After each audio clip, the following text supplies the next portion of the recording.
Hello viewers, আপনারা যারা দুর্বার টেমপ্লেটে নিজের ছবি অ্যাড করতে পারছেন না তাদের জন্য আজকের এই ভিডিও। আপনার হাতে থাকা মোবাইল দিয়ে সহজেই টেমপ্লেটের ছবি অ্যাড করতে পারবেন। এর জন্য প্লে স্টোর থেকে আপনাকে পিক্সেল ল্যাব নামক একটি অ্যাপস ডাউনলোড দিয়ে নিতে হবে। তো চলুন পিক্সেল ল্যাব ব্যবহার করে কিভাবে টেমপ্লেটের ছবি অ্যাড করতে হয়। পিক্সেল ল্যাব ওপেন করার পরে এরকম ইন্টারফেস আসবে। আপনাকে নিউ টেক্সট ডিলিট করতে ডিলিট বাটনে ক্লিক করতে হবে।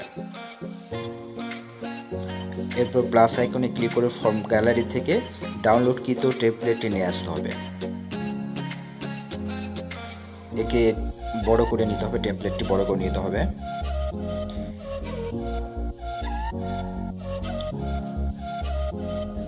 এরপর লেয়ার অপশানে ক্লিক করে টেমপ্লেটটি লক করে দিতে হবে।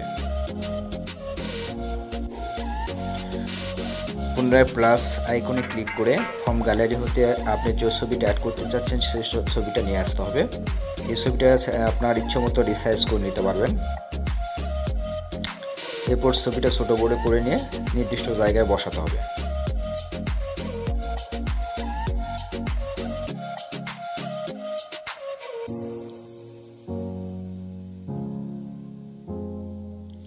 এরপর টু ব্যাকে ক্লিক করলে ছবিটা পিছনে টেমপ্লেটের পিছনে অ্যাড হয়ে যাবে। আপনার কাজ ওকে।